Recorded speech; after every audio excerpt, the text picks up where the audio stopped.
Okay, so I don't know quite what I'm naming this. My luggage is behind me. My parents are trying to sleep, so like this has got to be chill. We gotta be chill. But I currently have a sorry.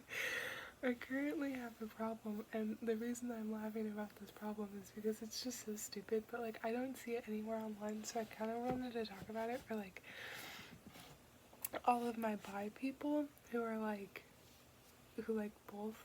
I don't really. Okay. Here's a low drop that nobody wanted, but here it is.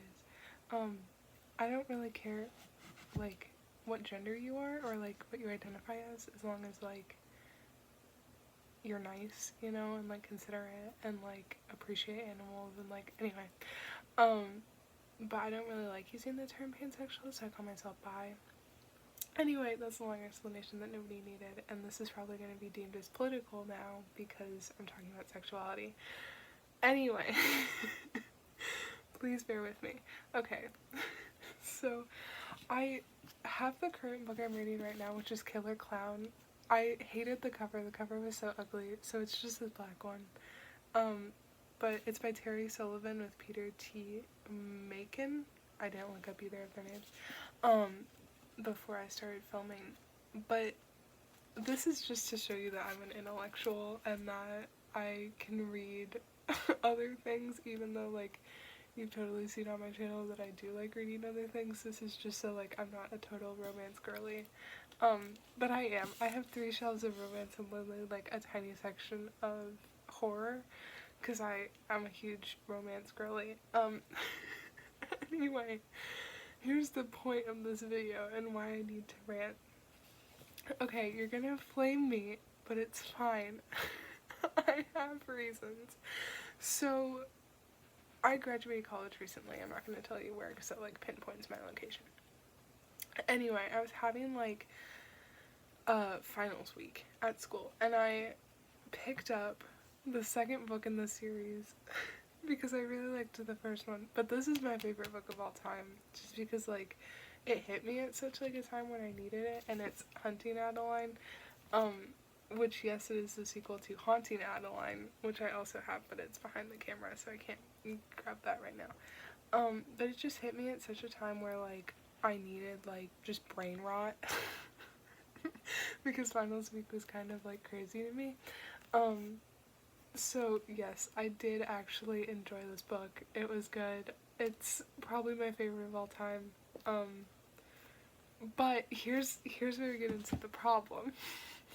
So I read The Seven Husbands of Evelyn Hugo after my mother like seriously wanted me to like read it. Like she was pushing it for a whole year. Like she was working on it. And I didn't care about like the twist at the end at all, but it is like one of my favorite like not erotic or like super romance books. It is like still like I'd consider it romance, but like it's not like heavily on the romance. It's more about like Evelyn Hugo's life. But I loved the like lesbian aspect because I had never like read about that before like in such like a normal way, and like the ending quote was just like, oh, it's such a wraparound. It's such like a wraparound because like the first part is like, oh, like everybody cares about her husbands, but then like at the end it's like, but you're gonna care more about my wife instead, and it was just like so stunning. It hit me so hard. Because it's so true, like we did care about our wife so much, like, oh, I'm, it's totally spoilers for The Seven Husbands of Evelyn Hugo, you can tell I'm really new at this, so don't listen to that, if you haven't read it, don't listen to that. Anyway, here's the point. I recently read Satan's Affair, which is by the same author, H.G. Carlton, which I love H.G. Carlton. They're stunning. Such a good...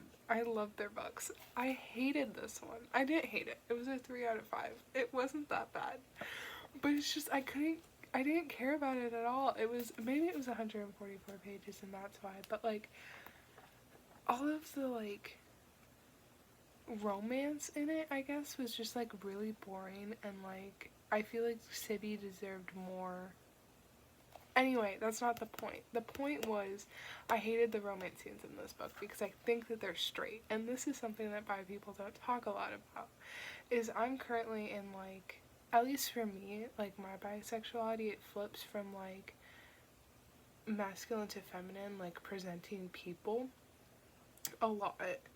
And so I'm currently in one of those, like, I care more about, like, feminine presenting people right now, which, like, isn't to say, like, if a masculine person walked up to me and they were, like, attracted, but, like, I'm super into, like, hyper femininity right now, which makes it sound like whole subgenre.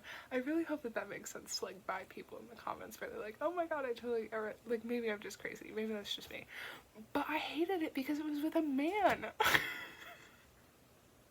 Not that men are, like, evil. Some men are good. Some men are okay. And some women are bad. But I hated it because they were straight. And this is the current problem I'm having, is I really want to read, and it was recommended to me from somebody at my school. Lights Out. I really want to read this. I know that it would be so similar to exactly what I like in this series. I really want to read this one. But, like, am I gonna hate this because they're straight? If I were to reread this one, would I hate it because they're straight? Like, I'm just so worried. And, like, I can't dive super into, like, gay or, like, lesbian romance because I only have 5 of them. Right, okay, I have these 5, and I'll get more into, like, their exact titles because I am kind of really excited about this. Because I actually found, like, gay and lesbian romance at the store, which, like, I don't know if this is just, like, a new thing that's happening to me, but I've never, like, actually seen them at the store, which is really exciting, because normally it's just all of these freaking straight books I have on my shelf. Anyway, first world problems. But I really do want to talk about these, and I don't know why. I need to actually read them. I've had this one for a year. It's called Cleat Cute. And I just need to read it because I've had it for a year, and it's just these soccer players that fall in love, and they're lesbians, so, like, maybe I won't hate it as much as the straight book. But this is my current predicament. I need to just, like, get it out of my system and read, like, one of these 5, but, like, I feel like I have to treasure them like candy. Like, when am I gonna find another one again? I did thrift this one, though, which was super exciting. I also thrifted this one, The Music of What Happens, which, if I'm remembering, I just threw it on the floor. Don't do that. His mom is spiraling out of control.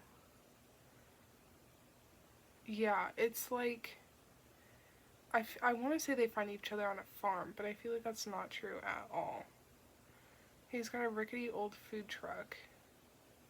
I'm just going to read the back because I don't remember what it's about. Pardon me. Love means you are no longer alone with your secrets. Jordan is trying as hard as he can to stay afloat. His mom is spiraling out of control, and the only way they're going to survive is if he can turn a rickety old food truck into a success. Desperate to hide his true situation, he tries to do it alone, but that's impossible. Enter Max. Max has some dark secrets of his own, and he hopes that if he ignores them enough, it'll be like they're not really there. He starts working for Jordan, and then it's more like he's working alongside Jordan until suddenly what they have between them has nothing at all to do with work. Over the course of a summer, Jordan and Max will have to face their biggest fears as they discover that love is often as hard as telling the truth and as rewarding as having the truth heard for the first time. But, like, oh, they're just gay men on a food truck. And herein you see the problem. Because, like, I have a Wildfire right here, which is by the same author of Icebreaker. I don't, like, how am I supposed to get excited by straight people? I'm so sorry. How am I supposed to get excited by them when, like, we have just such 2 cuties? And I just want to, like, protect them, and I haven't even read their stories. Maybe I hate all of these. This one I'm really excited for, though. It's Iris Kelly Doesn't Date. And it's about, essentially, Iris Kelly, who's in it, is like surrounded by love and they all have their perfect partners, and she's like, blah blah blah blah blah, like, happy for you, but I don't want any of that. So she's like sticking to hookups. I'm basically just summarizing the summary on the back of the book at this point. But she goes to, oh, she has a one night stand with Stefania, which Stefania is just a pretty name. I don't care who you are. And then they have to do Much Ado About Nothing. A queer retelling of Much Ado About Nothing. And I am such a theater kid, and you're telling me that these people hook up, meet in a theater, and then have to deal with their problems? Like, how can I not be so excited by this? Like, and I have to come over here and read freaking Lights Out because I don't have enough queer romance. If you have queer romance stories, please comment them, because like I only have 3. See, this is why representation matters. I only have 3 lesbians, which this is the one I haven't talked about, is I'll Get Back to You, which it's basically she needs to pass a class, and then she starts fake dating the teacher's daughter. Essentially. But like, I'm so in love.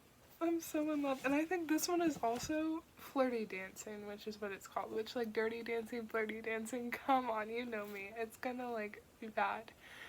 But he quit his job, moved to Manhattan, and wants to make it on Broadway. And then they start doing a musical review at Shady Queens, which is his last chance. And, like, he arrives to, like, dance and, like, be in this flirty gay bar. And he falls in love with his dance partner.